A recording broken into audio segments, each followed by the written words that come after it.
High বন্ধুরা, আপনারা কে কীরকম আছেন? রুবিজ হোম কিচেনে আপনাদের স্বাগত জানাই। পিঠের সিজন তো চলেই গেছে, তাও আমি আপনাদেরকে আজ এই দুধ পুলি রেসিপিটি শেয়ার করব। দুধ পুলি বানানোর জন্য আমি এখানে নারকোল কোড়া, পাটালি গুড়, একটুখানি মাওয়া আর দুধ দিয়ে আমরা এটাকে ভালো করে জাল দিয়ে নেব। সামান্য একটু এলাচের গুঁড়ো দেব, ওটা আপনারা নাও দিতে পারেন, গুড় দিলে এলাচ না দিলেও চলে। পুরটা আমাদের তৈরি হয়ে গেছে, এখন আমি গ্যাস বন্ধ করে দেবো। এখানে আমি এই বাটি 1.5 বাটি জল নিয়েছি, স্বাদ মতো নুন, সামান্য একটু সাদা তেল দিয়ে জলটাকে আমি ফুটিয়ে নেব।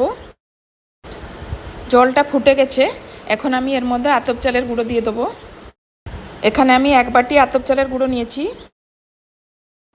এভাবেই আমি চালের গুঁড়ো দিয়ে খামিরটাকে বানিয়ে নেব। দেখুন খামিরটা খুব সুন্দর হয়েছে, হাতের মধ্যে একটুও লাগছে না। খামিরটা হয়ে গেছে, এখন আমি গ্যাস বন্ধ করে দেবো। কিছুক্ষণের জন্য এটাকে ঢেকে রেখে দেবো। হালকা একটু ঠান্ডা হওয়ার পর এটাকে আমি মেখে নিয়েছিলাম। সামান্য একটু গরম থাকতেই এটাকে মেখে নিতে হবে। এটা মাখা হয়ে গেছে, এখন আমি এটাকে ঢেকে রাখবো, নাহলে শুকনো হয়ে যাবে। আপনি ভিজা কাপড় দিয়েও ঢেকে রাখতে পারেন। এখন এটা থেকে ছোট ছোট গোলা করে নিতে হবে। যেভাবে আমি বানাচ্ছি আপনারাও ঠিক এইভাবেই বানিয়ে নেবেন। হাতে চালের গুঁড়ি একটু লাগিয়ে বাটির মতো করে নিতে হবে। এইভাবে করে বাটি করে নিতে হবে। এবারে এর মধ্যে আমি যে নারকেলের পুরটা বানিয়েছিলাম ওইটা এর মধ্যে দিয়ে দিব। এখন এটাকে ভালো করে মুড়ে নিতে হবে।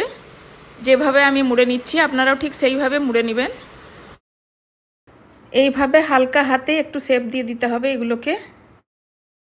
আমি আমার মতো করে বানিয়ে নিচ্ছি, আপনারা চাইলে আপনাদের পছন্দ মতো করে ডিজাইন বানিয়ে নিতে পারেন। এপাশে আমি দুধ গরম করতে বসিয়েছি, 1.5 লিটার দুধ নিয়েছি। সবগুলো পুলিকে এভাবেই আমি বানিয়ে নিব। যে যেরকম পারেন ডিজাইন করে নিতে পারেন। এভাবে সবগুলো পুলি বানিয়ে নিলাম। দুধটা ফুটে গেছে, এখন আমি এখানে অল্প করে একটু চিনি দেব। আপনারা আপনাদের স্বাদ মতো চিনিটা দিয়ে দিবেন। দুধটা ফুটে গেছে, এখন আমি এভাবে একটা একটা করে পিঠা দিয়ে দেবো। পুলিগুলো একটা একটা করে দিয়ে দিচ্ছি।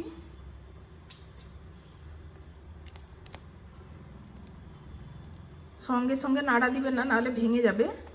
এভাবে হালকা হাতে একটু নেড়ে নেবেন, নিচে যেমন লেগে না যায়।